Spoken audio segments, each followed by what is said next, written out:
Hi, everybody. This one's already going. Hi. Happy Valentine's Day. Happy Love Day. I am trying. Happy Love Day. Whether that is loving yourself or loving someone else or loving others, it doesn't have to be a romantic relationship. Happy Love Day. You could love your cat. You could love your cat today. Bring in the love, wherever that is. Yeah, so happy Valentine's, everyone. These ones just started. We're trying to do all three at once because we got sent some questions for like a Valentine's Day quiz. And Kate and I did this a few years ago. 3 years ago, we did this and it was hilarious. It was funny. We were 7 years in. We had just come back from a dinner, had a couple glasses of wine. So we watch it back and we're like buzzed and having a good time. But at the end of this video, we're going to share just a little bit of our story and how we've made it 10 years. We've been together 10 years. It's Valentine's Day. So I think we just crack into these questions. Let's crack into it. Yeah, we haven't read these. So they were sent. So we're going to see what is revealed. That's revealed. And it'll be about 10 or 15 minutes. And at the end, we'll share a little story. Okay.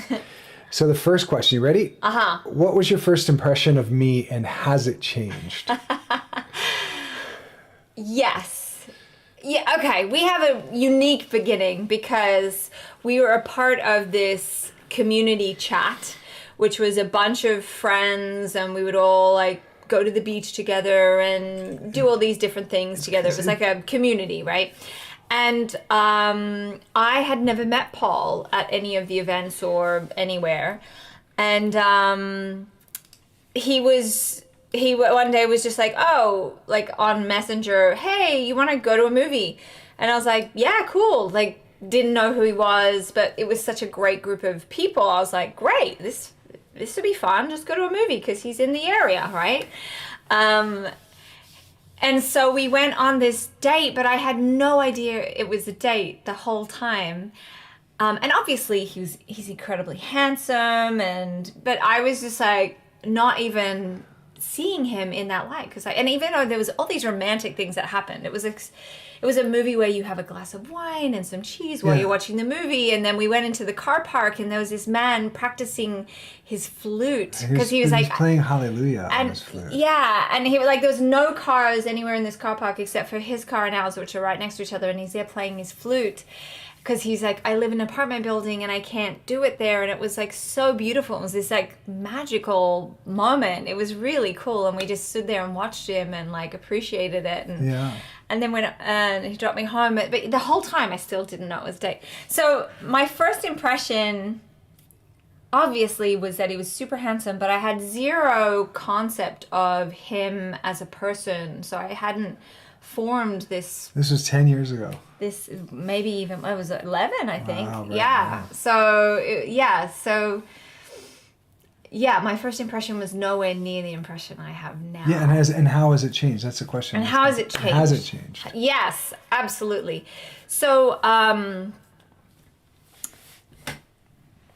getting to know the core of Paul's heart and who he is and how he operates as a human being and as a man has been deeply humbling. And I actually wrote a post about you today. I know. I realized I made 9 posts in the entire year last year, which is like you in one day. So I looked, I counted it. I was like, wow, I really was sparse on that. But yeah, unfolding into like having a spaciousness for being feminine and vulnerable and settling into my feminine is a space I've never occupied before I met Paul. And we've done a lot of work to continue to peel back the layers that no longer served us, or the defense mechanisms or shields that you put up throughout your life in order to protect yourself. So we've peeled back a lot, and we've done a lot of deep work that's sometimes very painful in order to do that. And so the person that stands before me today is nowhere near even a fraction of the first impression that I had. Because to be honest, when I got out of the car, I was like, ooh, that was great, but he's got some stuff going on, and he did, like, unbeknownst to me, he really did have some stuff going on. But I sensed that, but I also sensed the through all the gloriousness of this being, I could sense the shield and the stuff there, like bubbling at the surface. So yeah, just wow. And like all the iterations of what we've gone through in this time, it just, and it changes, and sometimes some moments is more sexy and fun and adventurous and flirtatious, and some is just like sitting in the muck of life and learning to love each other in those deeper, darker places that aren't so sexy and fun, that are like harder, and just continuously choosing to choose that person. So it's, whoa, that was a big first question. Your turn. Are you going to answer the next one? Or this one? My first impression, I saw you on that same chat. It was a Burning Man group. I saw a picture of you, and I was very attracted to the picture. So I immediately asked her for a date to a movie, which I knew it was a date. And then it was like a slow, it started like it's interesting how it started. It started like, obviously, like... We didn't go on another date after that for 6 months. Like, we didn't see each other. Like, it was like, and I was going to mind his cat for a while, and then that didn't happen. So it wasn't like, yay, like... But you were, like, my first impression of you is that you knew who you were, very well-spoken, very articulate, very smart, and like a go-getter. Like, you were managing different Airbnbs and living for free, but it was like designed it also, and you're a great actor and a great singer, and my impression of you was like you were unlike any other person I'd met. Aww. Yeah, she's like a hot pocket, hot pocket of power. And then how it's changed, I guess, is just being, now you're the mother to our 3-year-old, and we've been together 10 years. Is just understanding the depth of your loyalty to everyone, like not just to me, but to everyone. Like, you're probably the most loyal person that I know. And it's like, it comes across like you're super feisty, and you're this so opinionated, but it's because you're such a stand, and your boundaries, and like most people give up their boundaries, and like you so know who you are. And that's what I've been learning in the last 10 years is like, there's just no, you don't shift for any reason. You don't change who you are to make somebody happy, or you're just who you are. And it's like, I'm a shapeshifter. So it's like, I have like a lot to learn from you in that realm. So that's how it started, and that's how it is. And just seeing you as a mom is just blowing my mind. I knew you'd be a good mom, but you're a great mom.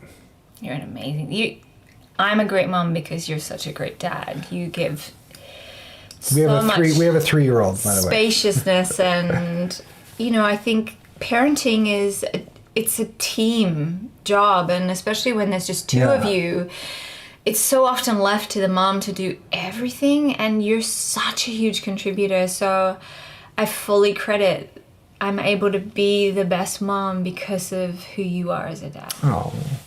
So thank you. Thank you, babe. All right, next question. You ready? If we were in a sitcom, what would be our reoccurring joke?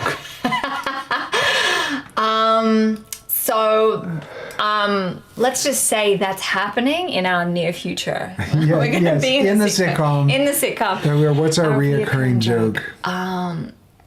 Oh, I know what it is. What is it? You're always doing all the guy stuff, and I'm like cooking. I'm like cooking and playing music, and you're like on top of falling off a boat trying to keep the raccoons out. I know. I like that. Our roles are like reversed. That would be the great premise to a sitcom. Oh my gosh, it is. Yeah. When we go to Arrowhead, I'm the one like painting the deck and scrubbing it and like sanding. And I'm setting up for a live. He's like cooking meals and doing these, and we finding ways to make the steak taste better. I get my hands dirty when it needs to be. Like, I'm the guy who moves the snow, and I can fix. I am pretty handy. When he wants to be, he's very handy. I have a tool case. But I grew up on a farm. But it's true. I'm the one I can start a tractor. I always like step into the manual labor thing faster. And, that's true. And like, I'm not into. Yeah, well, actually, that's a really cool thing. The way our masculine and feminine work. So, in case you didn't know, we all possess masculine and feminine traits. It's not male, and it's female. not like male and female. Males should be males and females. No, we need to like actually flow with both, and you just can't occupy the same space. So what that means is like if I'm in decision making mode and he comes in and he's in decision making mode, we're gonna clash. So one person has to like settle into a more feminine aspect of that. So that's a whole nother story, and we can get into that another day. But so he is this like demigod Viking, like super masculine stance structure that has a very unique ability to just tap into his feminine, which is cooking and music and all of these things. They're all feminine energy. And indecision, which is a Gemini trait actually, is like indecision. So that's like a feminine energy too. So interesting. So we do switch quite a lot because Aussies are just like built tough. Get her done. Like all the animals can bite you, sting you, kill you. So we just have this. And the different, men are like Neanderthals. And men are Neanderthals. So we have this different. I wrote this in my post today too. Oh, did you? We have this different way of being. Like women just handle stuff over there, and I'm not unique. All of my friends are the same, and so many of my friends You're are unique. CEOs You're and unique. like just killing life, right? So it's like just go in after it. And now I've lost the whole question. I've gotten distracted. We're in the sitcom still. Oh, the sitcom. But we figured it out. That We're would gonna go to be the the next sitcom. question. That would be.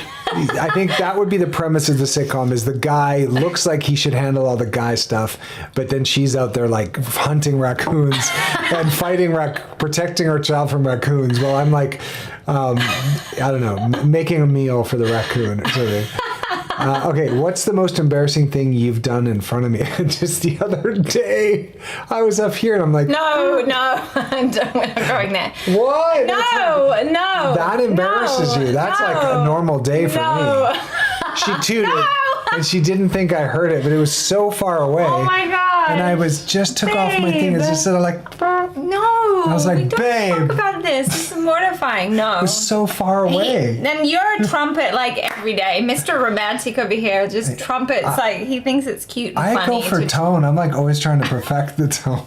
Okay. What's the most embarrassing thing you've done in front of me? No? I don't want to. What's okay, we're off tooting. What's the most embarrassing thing? Come on. I don't know. Let's just go to the next one. Oh, come on. Okay, what's the most embarrassing thing you've ever done in front of me? No. If you could plan the perfect date night just from the things around the house, what would it look like? I think I would figure out how to, I need a projector, I guess. If I could have a projector, I would want to get beanbags and put it on the roof and hang up a sheet and get popcorn and little yummy chocolates and like all of your favorite little things, like a poppy soda and then have it all laid out with twinkle lights and watch like one of your favorite movies. That would be, and then give you a head massage while you're watching the movie. Ooh, okay. Oh, I like that. I like that. That would be things around the house, yeah. Yours would have to be I would make you a beautiful meal with your favorite wine and really great music going. That's like our every night, though. I know. Here's the thing. This is the funny thing about Valentine's Day is I never make a big deal of it because it's like every day is like that. Paul never fails to make the little moments special. And that's what's so unique about him. He doesn't need some day to be romantic. It's like the daily for him. He's so much more romantic than any romantic characters he's played.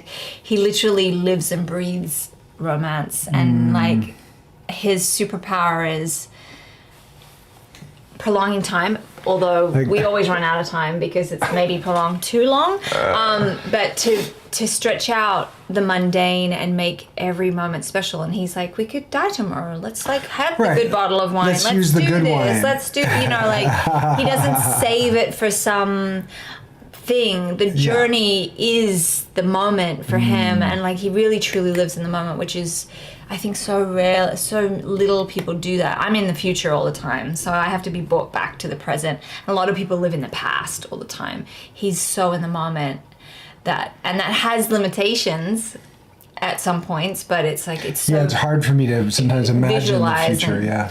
But it's so beautiful to live with someone that's cherishing the moment, because this is all we got. It's really all we got, and he makes all the moments special. But because we have a child, I think the date night would be a romantic meal with him, so he could see how I treat you on Valentine's too, and like maybe give you a foot massage in front of him, like something that he learns to see how to treat a woman. That's one thing I was thinking about today, is that, you know, we're not people that need to get away from our child in order to have a good time. Like, so many people are like, oh God, I just need time out. And we want him to be a part of our lives all the time, because he's fun, and because we co-parent. He's hilarious. And we just want him to be a part of that. And I think that's how everyone used to be, maybe? I don't know. Who knows? It's probably from necessity. Who knows? It was like... Although you watch The Sound of Music, and that dad never saw his kids at all. Well, I think that was a whole other generation back then. Mm-hmm. But so... Yeah, anyway. That's a date night, I think. And then a massage, of course, and great music. A movie... Mm-hmm. For sure. A movie, us sitting down to watch a movie is like a real treat for us. I know. It's not a regular occurrence. What's a silly habit of mine that you secretly find adorable? No, so I have one thing that bothers me, which I don't know. If I get stuff stuck in my teeth, I go... I'm very sound sensitive, like super sound sensitive. Now. So he does it... That's noises, and I was like, woo, that's the only thing that makes me after go, eating, like, you know, some people chalk on it, like nails on a chalkboard. That's for me, like, oh.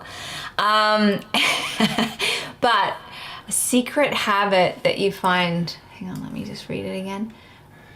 A silly habit of mine that you secretly find adorable. Silly habit. My tooting. No, I don't find that adorable, but you try and make it cute all the time. Yeah. God, everything you do is adorable. A silly little habit. What's a silly habit? Leaving my clothes on the floor? Okay. So Paul has this thing where he overreacts if something sort of hurts him, like one of my nails scratch him, or oh, for sure, you have sharp nails. Not overreacting, but it's like he goes to the nth degree where I end up like, and he's like, oh, my Achilles heel, take skin right off. Yeah, my Achilles heel is the worst. Her toenails are like daggers. But he keeps falling asleep at night. He keeps going and builds it up and builds it until I'm literally like almost peeing myself, because it's like such a comedy act. That's true. And it's just one of my favorite things. And so also sometimes when he's really mad, which is so rare, I end up just laughing hysterically. Like, I find it so cute and adorable when he's like that. He can't even stay mad because I'm just so chuffed about it. Yeah, I know. When I get my most frustrated or angry, she like literally laughs. Which is a quick remedy. But in a loving way. I'm not laughing at him. It's not in a mean way. I'm just like, it's disarming. Oh. It's very disarming. Oh, I just love it. Your cute habit is when you're walking in front of me on a hike or something, you take your hand and you kind of rub your bum. But it's just this little like, you like caress. I'm unaware of it. You're not aware of it. You just like reach your hand and you cup your butt cheek and you like kind of like, and you always do it. When I'm behind you walking, you reach your hand. It's always your left hand, and you like kind of like just you see where your butt sits. And you like hold it so tight, and that's how you discovered those pants I bought you were pilling. You're like, are these pilling? It's because you were doing that. No, it's my little butt rub. Yeah. It's a little silly habit that I find quite adorable. If you're just joining, we're doing a Valentine's quiz of questions that we have not seen before. What's this one? What's the next one? What is... Okay, 6. What movie or book character do you think I'm the most like? What movie or book character do you think I'm... I don't know what you're going to say. You do? I think. Movie or book character? Trying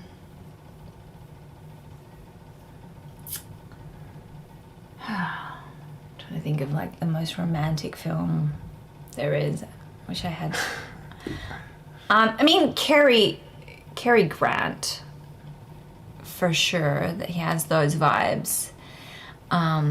He's so cinematic.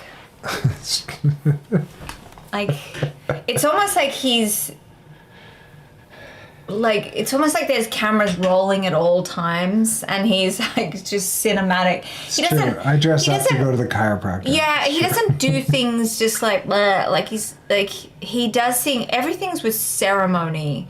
The way you drink coffee and like there's little things he does that it's almost like a ceremony, and it's sometimes as if there's cameras rolling because he's so cinematic about it.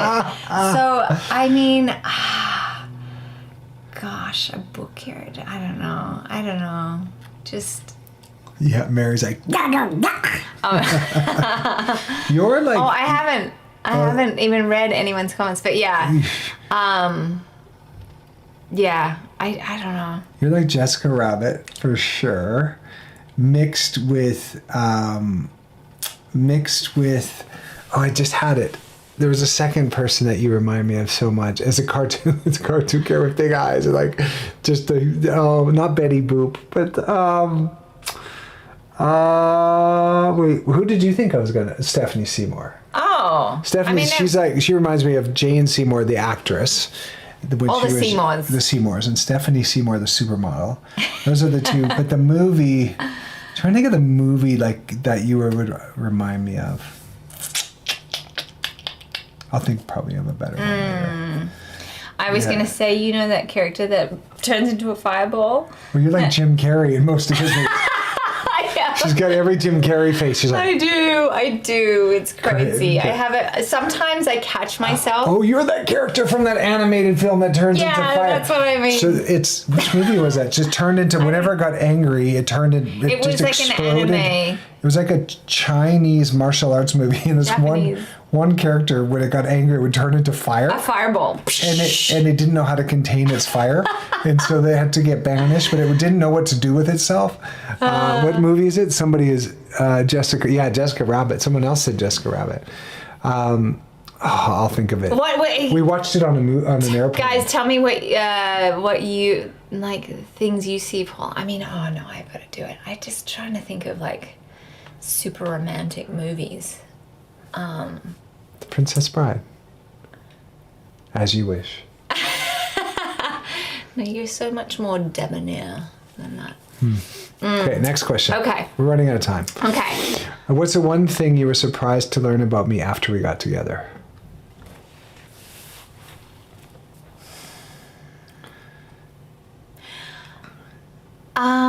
So a year after we got together, I learned some pretty deep traumatic things had happened to you that I just didn't know about, like pretty close to thing. And I'm not gonna say, if you want to say it, you can. But so I learned that was very surprising, and then. Gosh, there was just so much. I was abducted by aliens. I was abducted by aliens, and it was traumatic for me. Okay, continue. No, there's so much. There was like, I always needed the question. Surprised to learn about you after you got together. I mean, I didn't know anything about him. I didn't know anything. Like, and then I'm not one of those people that like Googles or looks them up or looks at their, like, I'm just not one of those people. So all of it was a total discovery. And just a caveat, like so many people like, oh, they have the perfect relationships. We broke up 4 times and we weren't even together before we broke up. So just when everyone's like, oh, you see that person, I'm like, oh my God, it's like the worlds collide. Ow! Oh my gosh. Stop. You took at my arm. Stop. Is it still there? I can't see. Stop it. I think your ring went into my arm. Oh my God, it did not. Check your ring if it's like a piece of the diamond. Stop. But yeah, we broke up 4 times. And in it's a short space of time. And then the 4th time I was like, if we need to keep doing this and we're not even together to start with, we should not do this again. Like, let's just be buddies. And then that's when it turned. All you gotta do is friend zone me. And I'm all in. She tried to friend zone me. I was like, nope. So I guess everything was a surprise. Yeah. Everything, because I'm not a researcher when it comes to romantic relationships. So, yeah. Anything? Your sense of humor, like how quick you are to laugh, was a surprise and such a relief, because it allows me to be funny and silly, and you're always so quick to laugh. So your laugh that was really special and surprising. You know, you surviving the accident in Thailand was surprising to learn, like 9 blood transfusions and the plates in your leg, and like how you had this intuition from the other side of helping people. That was really surprising to learn all that and to get to experience that. Okay, next question. We gotta keep moving. Okay. If you had a song to describe our relationship, which one would it be and why? There's a song you wrote that I think would describe our relationship. Oh, that's fun. Huh? Oh, the I Love Now? Yeah. Yeah, that does actually. You wrote a song about how we I'm going to sing it today. I'm going to do a lot of Valentines. Yeah, you Day should songs. only do love songs today. That was love a request actually only. by somebody. Yeah, that's what I was thinking. Only love songs. I go live at 5:30, by the way, everybody. Unless you're watching on some other day. 5:30 Pacific. Oh yeah, if you're watching the rerun. Oh yeah, if you're watching this Valentine thing, then today's Friday. What's the weirdest thing you find attractive about me? The weirdest thing that I find attractive. That is strange. The weirdest thing that I find attractive. The weirdest thing. I don't know if it's weird. There's nothing weird. I don't know if it's weird, but like most of you may know or have an idea, but this guy is like funny, like really funny. And I don't think super hunky, handsome, sexy guys are usually very funny as well. So,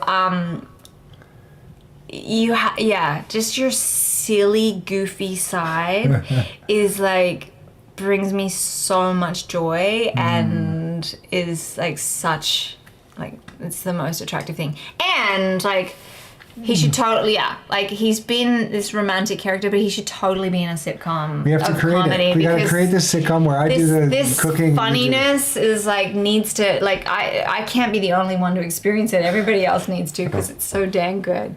I think the weirdest thing about you that I find kind of attractive is all your weird Aussie sayings and words. Like we're in 10 years in and she'll drop a word on me and I'll be like, what is that word? And then she goes into this Aussie, this character, this like, what would you call it? The one with the strong Aussie accent where you're like, she's not judgy. She's judgy. Well, it's like a little sarcastic, but like because Aussies always do it just for a second with the intonation. Oh, come on. I mean, let me see. Yeah, that one.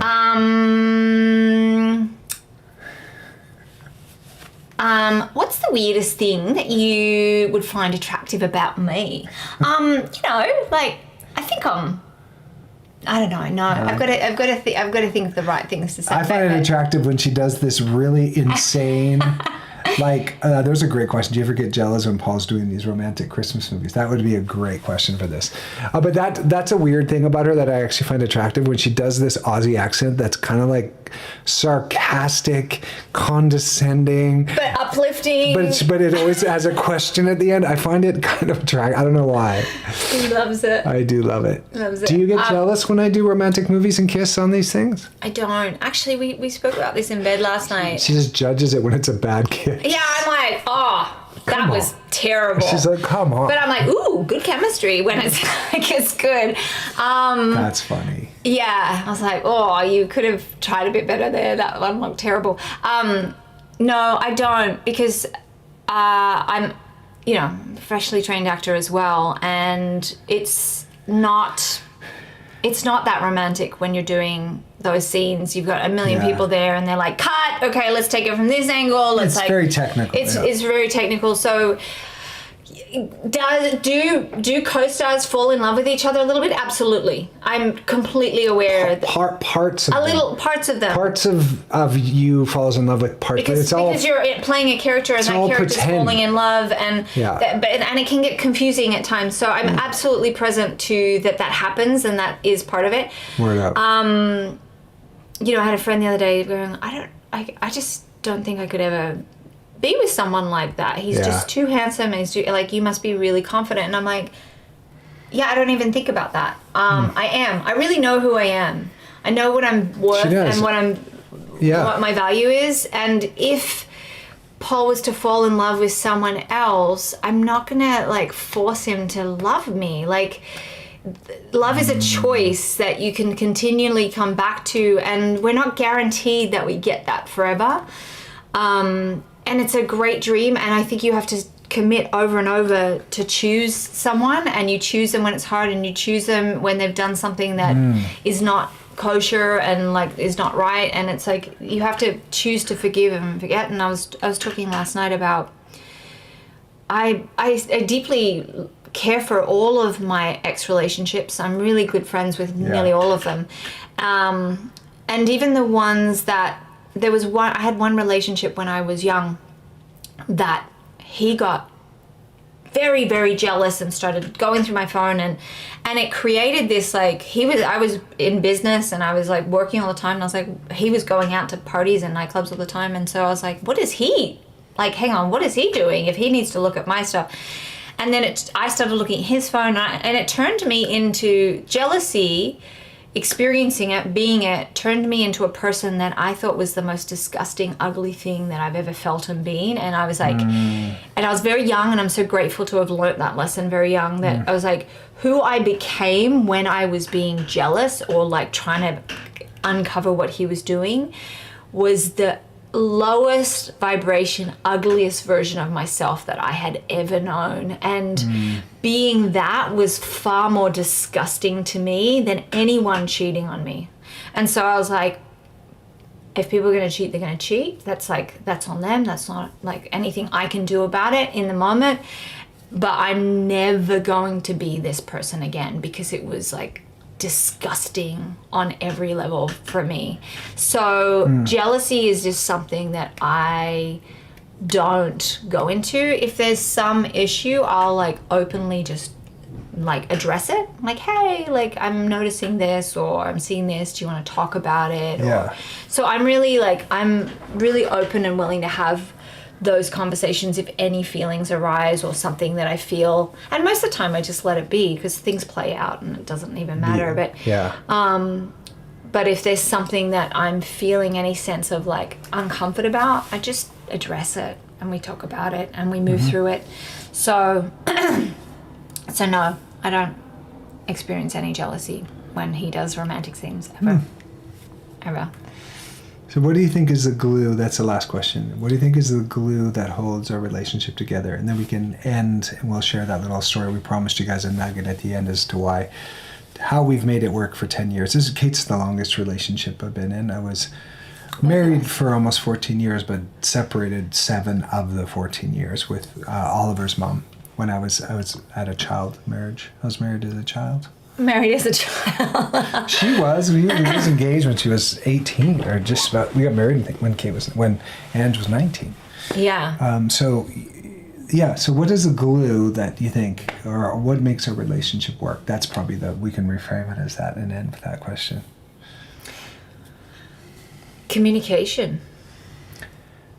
Yeah. Like we're willing to have hard conversations. Which is really hard for me. I'm Mr. like keep it even and peaceful. I'm a peacemaker on all fronts for sure.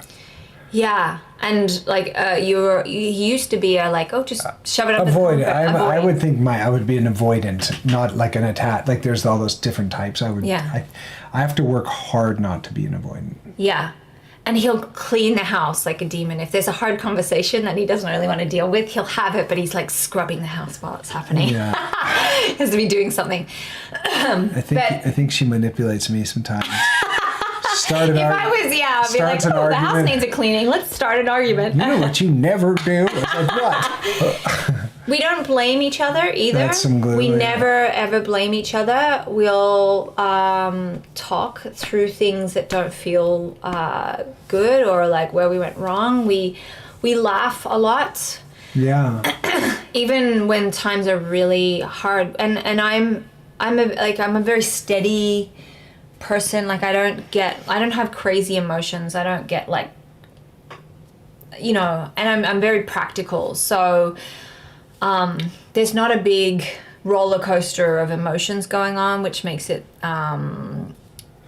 easier, I think. And like, because I know some women experience a lot of emotion and like project a lot, and that can be. So I don't do that. But I think that like I believe anything can be solved if you're willing to talk about it. And we've both done a lot of work, and we've done communication programs and things like that so that we have the tools and we teach them because they're so valuable.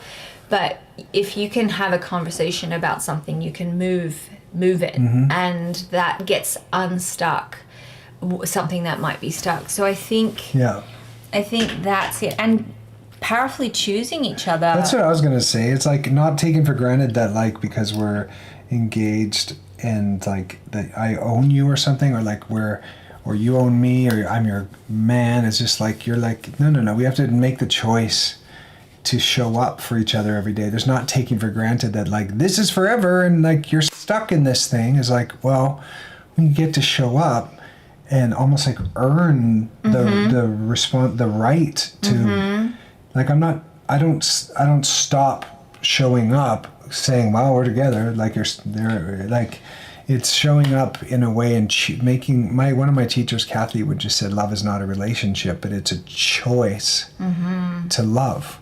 Yeah. And because then the relationship can change, but if you're still showing up in love, you're not going to just bounce. Like it's a commitment really to love. And you have to, I think also, like, I am a super practical person, and I'm not a romantic person. So, and that's. I didn't even get a Valentine's card today. Not yet. There's still time. I'm terrible at cards. But I wrote this in the post. Actually, it started that way. So for me, knowing Paul's love languages, knowing what makes him tick is the 5 love languages helped us a lot. And to really like soften into doing things that are not natural for me, but I know really like light him up. And it's just it's taking the time to do that. It's so easy to get in, especially when you have a child, to get into the mundane and the routine, and to not, make love, and to not, because it's like running businesses and children can be tiring. So but if we're not good, everything else falls apart, and people forget that. They're just like, oh, well, let's take care of the kids, and then maybe when they're in college, we can enjoy our life again.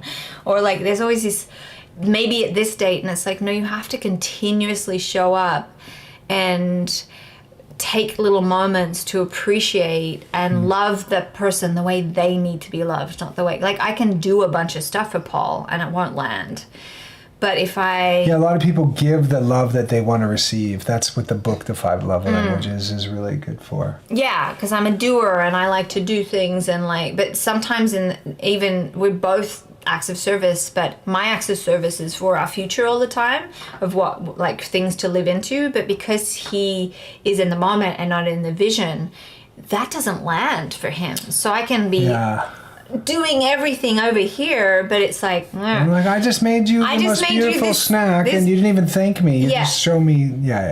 So it's like being very present to the time spaciousness of love languages, as well as what the love language is. So an act of service is in the moment for him, and mine is in the future. And then we were doing this like crazy, and it wasn't landing, and until we realized. So it's like taking moments to make sure he feels appreciated and loved and cherished for all the little moments that he makes so beautiful, and the journey that he makes beautiful is a big love language of Paul. So it's just really understanding what he needs to feel special, and not just like, I'm so busy and he'll just get by. And it's like, yeah, you can do that, but that becomes a wall that you build between each other, and then people are like, I don't understand why there was infidelity. I don't understand why we drifted apart. I don't understand. And it's like, well, you just allowed the mundane and the little things to stop you from noticing one another, and really like taking the time, no matter how tired you are, no matter how hard it felt to really, because when you do it, you're like, oh, that was easy and it felt great. Sometimes the thought of like putting that effort and energy in is harder. So I think that's. But the glue that keeps us together, I think, is, and this, we'll wrap it up with this, was one of our teachers. We were at a conference and you were talking about having an and life and a but life. Some of you have heard this before, but people raise their hand. There's like, I want to have $1 million, but I want to sleep till noon. And it was like, he said, raise your hand if there's an area where you're like, I want this, but this. And people would raise their hand and be like, I want to travel, but I have a dog. I want to, but. And he was like, if you can just train your brain to go, I want X and Y. And so replacing all the buts in your life with an and creates a possibility in your brain. Instead of a point, like a dot, like what do you call it? A period. Period. But your brain starts to figure it out. You guys call it full stop? Full stop. So weird. I know. Full stop. I was like, full what? stop. Okay. But that says it all. It's weird. Full stop. Period is something that happens to ladies once a month. A full stop is a full stop. That is ridiculous. That's what happens. So he said how to have an and life, so not a but life. Mm-hmm. And so he's like, raise your hand. And I was like, I want commitment, but I want freedom. And I was directly talking about a relationship, and he was pretty awkward in the moment. In front of like 200 people, and we're in the front row. I'm so surprised I did that. That was really interesting. Mm-hmm. And he goes, well, you two need to talk. But he brought me up and he started working with me a little bit in front of 200 people, which I have no issue with. I'm an exhibitionist. But we processed. I was like, okay, we're doing this. We're doing this in front of 200 people. But we started. So he started to he asked me, what does commitment mean? And I'm like, well, it means chains and confinement and taking away all my freedoms. And it's like, because I had just been divorced and gone through the end of a relationship that in some ways felt. Well, actually, you didn't say that to him. You said that to me. Which part? On that part. On the way home, he's like, you guys need to have a conversation. Like, he worked with him for a bit and then said, you need to have a conversation. And we were driving home in separate vehicles. We were living together at the time. Like, we were pretty new, maybe 6 months into living together. We started doing work on our relationship from the beginning, and we would never have made it without that. We wouldn't have made it without this distinction that we're about to wrap up here with. And so we were driving in separate cars, and I said, what is love to you? What is a relationship to you? And he literally was like, chains, balls and chains, like, this whole thing. And I was like, oh, I'm so sorry that is your understanding of it, because it's not mine. But then literally 3 days later, he was working on this project. He did this project for ALS where he raised over $100,000 doing this this benefit. An art show. And he had a coach at the time that was helping him put it all together. And this is literally 3 days later, which is hilarious. And he didn't put together because he was like, I was really stuck, and then I realized the more I commit, the more I just do the thing I said I was doing, make the calls, and the more freedom I get. And I just looked at him, and I was like, oh, isn't that interesting? And he was looking at me like confused, and I was like, so in this area of your life, more commitment means freedom, but when it comes to relationship, commitment means confinement. So he had merged commitment with confinement when it came to relationships because of his previous experiences of love, right? And so because in that moment, we got to define that it became confinement. He then was able to, he had a word and a tool to start moving it and shifting it. And then he was like, oh yeah, when I play my guitar more and more, I get more confident. I get freedom. So commitment to guitar is freedom. Commitment to this project is freedom. Yeah, why is it not with relationship? Right. The more I would study a script, the more committed I was to a character or a movie, the more free I was on the day we were filming, or my voice, the more I commit to vocalizing every day, the more free my voice is. But in relationships, I'd been like, no, that's confinement. And it's just, I had a huge breakthrough. And it was the turning point in our relationship. I was like, all right, I'm just going to commit to this relationship in the pursuit of freedom. And then when we got engaged in Italy, when I actually proposed to her, I was like, you know how we've been talking about commitment and freedom? And I was like, well, I'm ready for some more freedom. And I got down on one knee and proposed to her. So that's, I think, the glue that sticks together is just knowing that the more that you can commit, the more freedom is there. It's depth over distance. But yeah. And I think it's not natural. Like, we're animals. We're from the animal kingdom in a way, with just higher consciousness. But it's not our natural state of being to just be with one person. It's like something that's been put on us. And then, very true. And then, every the guy's people that are like, every man is like, yeah. The people that are like, I'm being avant-garde. I'm like having poly relationships and doing all this. And I was like, actually, you're just returning to being part of the animal kingdom, which is like natural instincts, which is like, you're just following impulses, right? Of like, attractive, this is this. It actually takes something to powerfully choose someone over and over again, especially when you don't want to. That, I think, is evolution at its highest. But doing it in a way, like, I think in the old days, everyone stayed together, but they chose when it was horrible or not great for either person. Sure. But to choose and to keep having that person have an amazing experience, like both of you, that is evolution. And this is purely my opinion. You can have whatever opinion you want. This is just what I've come to. And so, but you make it so easy to choose you over and over again. Someone that takes care of themselves in all ways and don't let themselves go, and like has a shiny outlook on life. It makes it very easy to choose that person. So thank you for making it so easy to choose you. You're and welcome. Like making this life so beautiful. Yeah. Me too. Happy Valentine's Day. Happy Valentine's Day. Well, that's the end of our little quiz. It wasn't 15 minutes. How long was it? It was 39, maybe. I don't know. I'm not sure when we started. But God bless you guys. That is our fun little. We did this a few years ago, and it was fun for us to go back and actually look at it.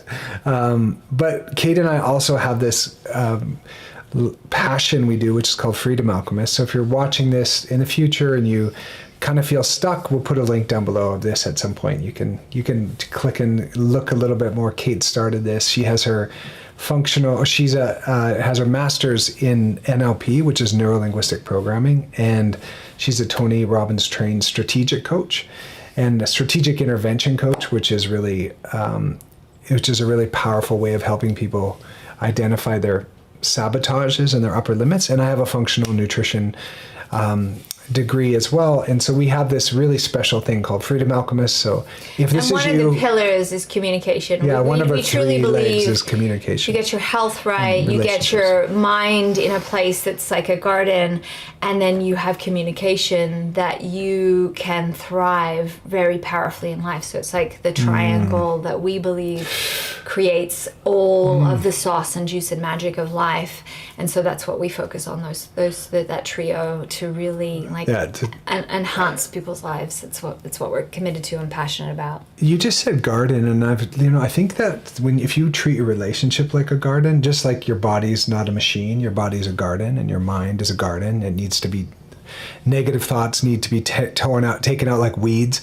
I think a relationship too is like a garden. If it gets enough sunshine and attention and love and water, and it gets moved, weeded and fertilized, and it gets in all the seasons that it goes through. A garden needs different nutrients at different seasons. Like we're in the season of parenting, and it's like viewing your relationship as a garden. And this is, some of you are single, but this is also with your kids. Everything we're talking about, you could create that polarity with your children as well. Totally. And truly, especially in this day and age, what is lacking is relationships. Like and then if you think you can just eat well and exercise and your body's going to be fine, but your relationships are a shambles, forget about it. Like, it's truly, you have to have this triangle. You do. And you have to know how to have those conversations, and you have to know how to heal things, and you have to like move through the seasons of relationships, and to trust, and to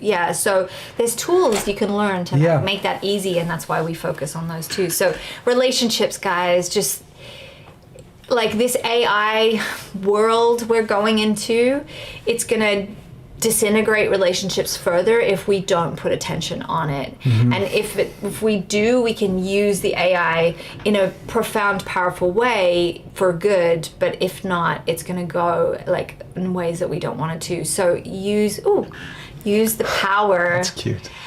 That you have with communication. Learn how to communicate in a way that lands really powerfully, and have your relationships be just magnificent, because if you have good relationships, your life, you'll be able to die happy. Your life will be die with a smile. Magically, because dying with a ton of money and no one that cares about you doesn't bring any joy. That's true. So, and all dying because your health and all of it. Die with a smile. Relationships, like, make them magical, and you can do it. Anyone can make any relationship as magical, and when you have to know when it no longer will serve you at all, and let them go too.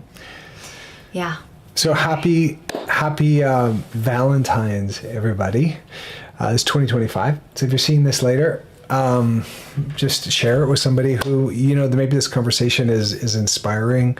I'd love to hear in the comments too your kind of love story, so feel free to do that.